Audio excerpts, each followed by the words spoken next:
গতকালকে দেখলাম সেই হাসনাত আব্দুল্লাহ, তাকে ডেকেছেন সেনাবাহিনীর প্রধান ওয়াকারুজ্জামান ডেকে বলেছে স্বৈরাচারদেরকে, আওয়ামী লীগদেরকে, ফ্যাসিস্টদেরকে আবার রিফাইনিং করে পরিবর্তন করে আবারও বাংলাদেশে তারা ফিরেতে চায়, নির্বাচনে আনতে চায়। এই হাসনাত আব্দুল্লাহ বলেছেন স্বৈরাচারদেরকে যদি ফিরাতে হয় আমাদের লাশের উপরে তাদেরকে ফিরাতে হবে, নতুবা আর ফিরানোর সম্ভব নয়। আল্লাহু আকবার বলেন। এ তো বাঘের বাচ্চা সময়ের সাহসী বীর, আমরা তাকে স্যালুট দেই, তাকে শ্রদ্ধা করি। তারা কমান্ডার করে ক্যাপ্টেন সেজে এই বাংলাদেশের স্বাধীনতার পতাকা ছিনিয়ে এনেছেন। হাসনাত আব্দুল্লাহ বলেছেন আমার মৃত্যু যদি হয়েও যায় মানুষ যেন জানে আমার কেন মৃত্যু হলো, তার কারণ যত ধরনের স্বৈরাচারদেরকে এই জমিন আনার জন্য ষড়যন্ত্র হোক এটা আমরা মানতে পারি। সেনাবাহিনীদেরকে আমরা স্যালুট দিয়েছিলাম, সম্মান করেছিলাম, ভালোবাসা দেখিয়েছিলাম, তার কারণ 5 তারিখে তারা জনগণের পাশে দাঁড়িয়েছিল, স্বৈরাচারকে দেশ থেকে বের করে দেওয়ার হুকুম দিয়েছিল। কিন্তু তারা বর্তমানে যে ষড়যন্ত্র করতেছে স্বৈরাচারদেরকে দেশে ফিরানোর জন্য, সেনাবাহিনীর প্রধান ওয়াকারুজ্জামান সাহেবকে বলতে চাই আপনি যদি স্বৈরাচারদের পক্ষে দাঁড়ান এই দেশের জনগণ আপনাকে প্রত্যাখ্যান করতে বাধ্য হবে। দেশ নিয়ে নতুন কোন ষড়যন্ত্র আমরা মানতে পারি? আজকে মনে বড় কষ্ট, স্বৈরাচার হাসিনা পালিয়ে গেছে, সব ষড়যন্ত্র চালিয়ে যাচ্ছে ক্যান্টনমেন্টের ভেতর থেকে। সেনাবাহিনীর প্রধান ওয়াকারুজ্জামান চুপ্পু রাষ্ট্রপতি হাসিনার দোষর, তাকে সরাতে দেয় নাই, সংবিধান পরিবর্তন করতে দেয় নাই, পিলখানার হত্যাকাণ্ডের তদন্ত করতে দেয়নি।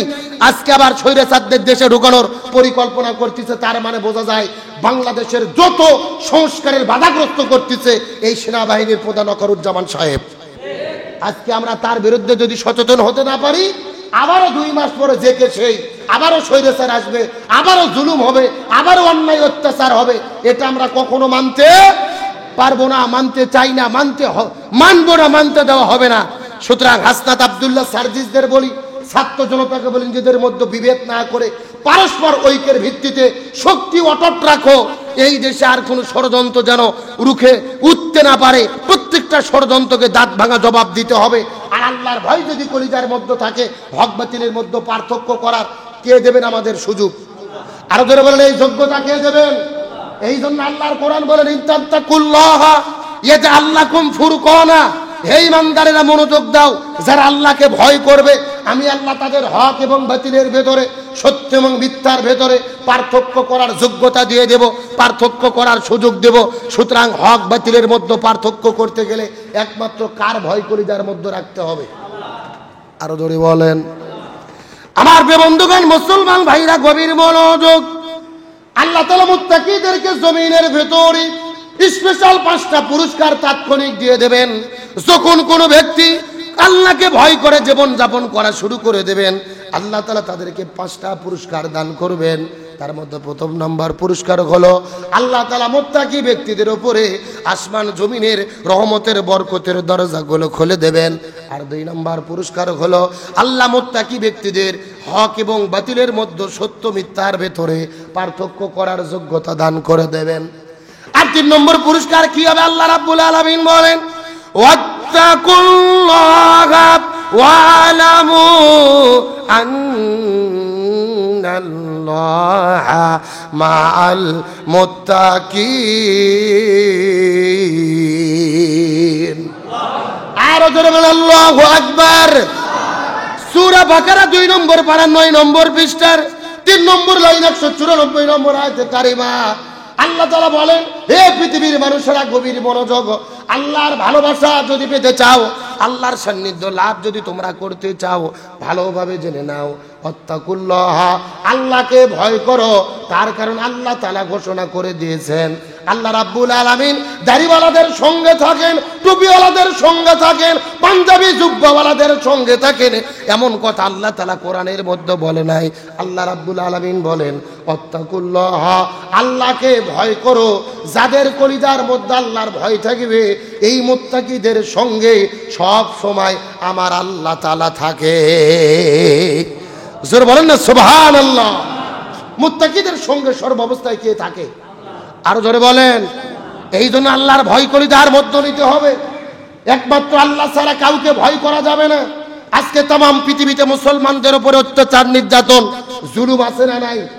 আজকে আমরা যেই সময় এই জায়গার মধ্যে বসেছি, এই যে রমজান মাস চলতেছে, ফিলিস্তিনের দিকে লক্ষ্য করে দেখেন, গাজার দিকে লক্ষ্য করে দেখেন, আমার মুসলমান ভাই বোনদেরকে বোমা হামলা করে অত্যাচার নির্যাতন করে গুলি করে জমিন থেকে বিদায় করে দেওয়া হচ্ছে।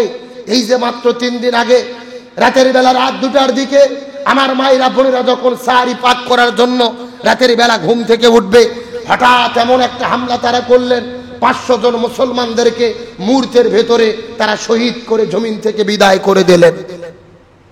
আজকে কয়েক বছর ধরে আমরা লক্ষ্য করে দেখছি, রমজান মাস যখন চলে আসে টার্গেট করে গাজায় তারা হামলা করে, ইমানদার মুসলমানদেরকে তারা হত্যা করে।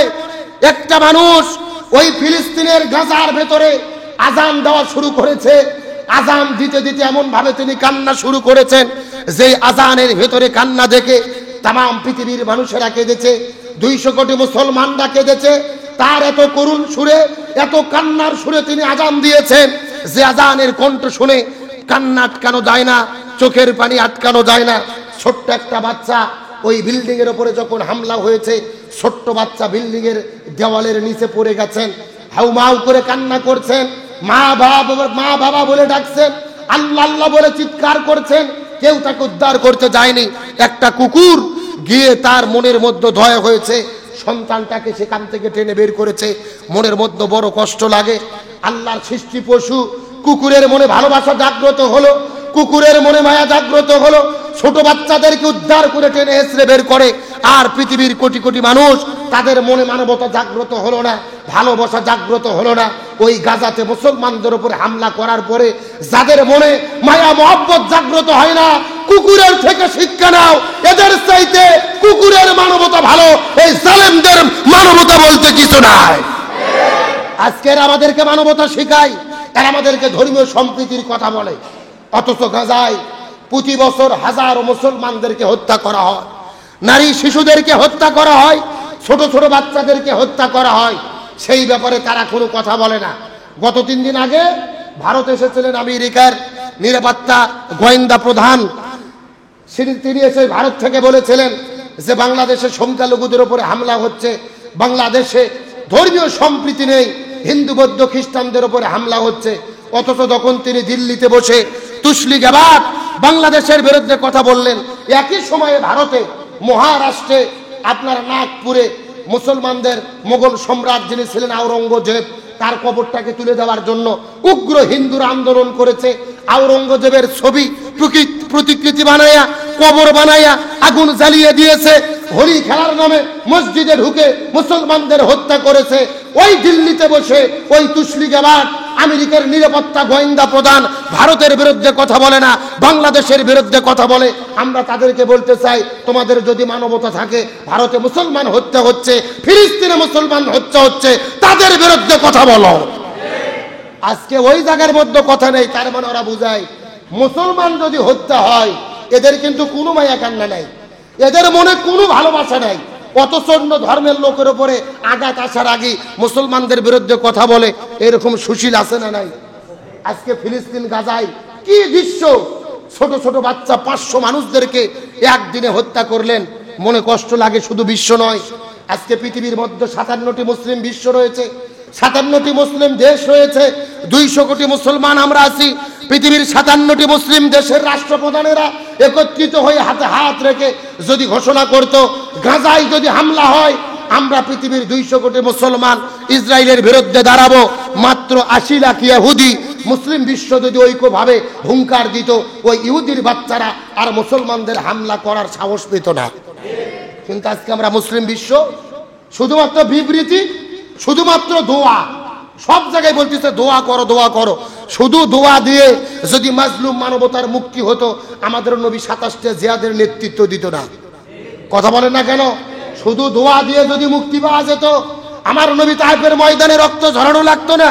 শুধু দোয়া দিয়ে যদি মুক্তি পাওয়া যেত, আমার নবী উহুদের ময়দানে দন্দন মুবারক শাহাদাত বরণ করা লাগতো না।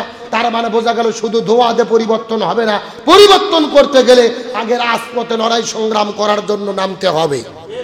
আল্লাহর কোরআন বলে, ওয়ালাকুম লা তুকাতিলুনা ফি সাবিলিল্লাহি ওয়াল মুস্তাদাফিনা মিনার রিজালি ওয়ান নিসাই ওয়াল বিলদানিল্লাযিনা ইয়াকুলুনা রাব্বানা আকরিজনা মিন হাযিহিল ক্বরিয়াতি যালিমি আহলুহা ওয়াজআল লানা মিন লাদুনকা ওয়ালিয়্যা ওয়াজআল লানা মিন লাদুনকা নাসীরা। তোমাদের কি হলো? তোমরা কেন লড়াই সংগ্রাম করবে না? অথচ তোমাদের মধ্যে কত নারী পুরুষ আবাল বৃদ্ধা বনিতা নির্যাতনের শিকার হয়ে আল্লাহর কাছে ফরিয়াদ করে বলে, আল্লাহ এই মাজলুম জনপদ থেকে আপনি আমাদের মুক্ত দেন, ভাই একজন সাহায্যকারী পাঠান, না হলে দেশ থেকে আমাদেরকে বের করে নেন। তোমাদের কি হলো? তোমরা কেন লড়াই সংগ্রাম করবে না? এক মাস আমরা রমজান মাসে রোজা রাখতেছি, অথচ জালেমের জুলুমের মোকাবেলা করি না। আমাদের রোজা দিয়ে কোনো লাভ নাই।